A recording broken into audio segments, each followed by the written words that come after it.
നമസ്കാരം, ഞാൻ ജിഷ്ണു വാസുദേവൻ നമ്പൂതിരി. എല്ലാവർക്കും ഇടവന വേദ സെൻ്ററിലേക്ക് സ്വാഗതം.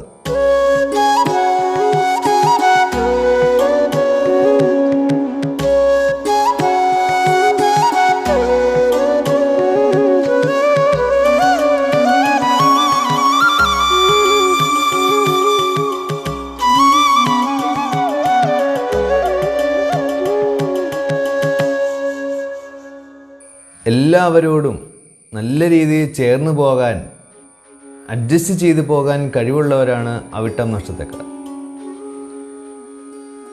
പാട്ട്, ഡാൻസ് തുടങ്ങിയ മേഖലകളിൽ കൂടുതൽ ഇൻട്രസ്റ്റ് ഉള്ളവരും ആണ് അവിട്ടം നക്ഷത്രക്കാർ. നല്ല കലാകാരന്മാർ അവിട്ടം നക്ഷത്രക്കാരായിരിക്കും.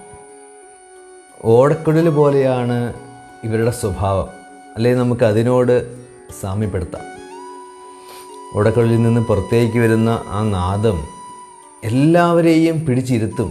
അത്രയ്ക്ക് താളാത്മീയതയുണ്ട് ആ പുറത്തേക്ക് വരുന്ന നാദത്തിന്, ആ സൗണ്ടിന്. എന്താണോ നമ്മൾ അങ്ങോട്ട് കൊടുക്കുക അതുപോലെയാണ് നമുക്ക് തിരിച്ചിങ്ങോട്ട് കിട്ടുക. അവിട്ടം നാളുകാരോട് നല്ല രീതിയിൽ പെരുമാറിയാൽ തീർച്ചയായിട്ടും നല്ല രീതിയിലായിരിക്കും ഇങ്ങോട്ടും വരിക. മറിച്ചാണെങ്കിൽ നമുക്കൊന്നും പറയാൻ പറ്റില്ല. അതുപോലെ തന്നെയായിരിക്കും അവരുടെ സ്വഭാവവും. 3, 6, 9 ഭാഗ്യ നമ്പറായിട്ട് വരിക.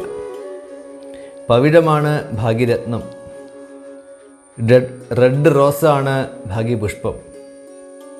ഭാഗ്യവൃക്ഷം വന്യമരമാണ്. ഭാഗ്യമൃഗം സിംഹമാണ്. ഭാഗ്യനിറം ലൈറ്റ് റെഡാണ്, അല്ലെങ്കിൽ പിങ്ക് ആയിട്ട് വരും. ഭാഗ്യ സിംബൽ എന്ന് പറയുന്നത് മൃദംഗമാണ്.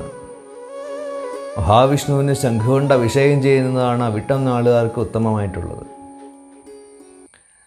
അതുകൊണ്ട് അവിട്ടം നാളുകാർ ഈ പറഞ്ഞ പോലെയൊക്കെ കാര്യങ്ങൾ മനസ്സിലാക്കുക, അതുപോലെ നമ്മുടെ ലൈഫിൽ പ്രാവർത്തികമാക്കാൻ ശ്രമിക്കുക.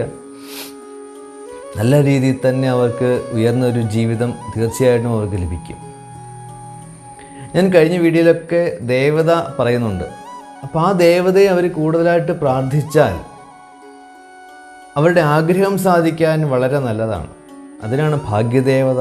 ഞാൻ പറയുന്നതെല്ലാം ഭാഗ്യമായിട്ട് ബന്ധപ്പെട്ട കാര്യങ്ങളാണ്. ആ ഭാഗ്യം, നമുക്ക് ഭാഗ്യം വേണം. നമ്മുടെ ലൈഫിൽ ഭാഗ്യം ഉണ്ടെങ്കിൽ നമുക്ക് ഉയരാൻ പറ്റുള്ളൂ. അതിനു വേണ്ടിയിട്ടാണ് ഭാഗ്യസൂചനകൾ പ്രത്യേകം നമ്മൾ പറയുന്നത്. അപ്പോൾ എല്ലാവർക്കും വീഡിയോ ഇഷ്ടപ്പെട്ടു എന്ന് കരുതുന്നു. തീർച്ചയായിട്ടും എല്ലാവരും സുഹൃത്തുക്കളിലേക്കും മറ്റ് ഗ്രൂപ്പുകളിലേക്കൊക്കെ ഷെയർ ചെയ്യുക, സപ്പോർട്ട് ചെയ്യുക.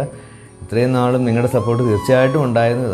അതുകൊണ്ട് തന്നെയാണ് ഒറ്റ പ്രമോഷനോ ഒന്നുമില്ലാതെ തന്നെ ഈ ഒരു ലെവലിലേക്ക് നമുക്ക് ഉയരാനും സാധിച്ചത്. തുടർന്നും ഇനിയും കൂടുതലായിട്ടുള്ള സപ്പോർട്ട് പ്രതീക്ഷിക്കുന്നു. നമസ്കാരം.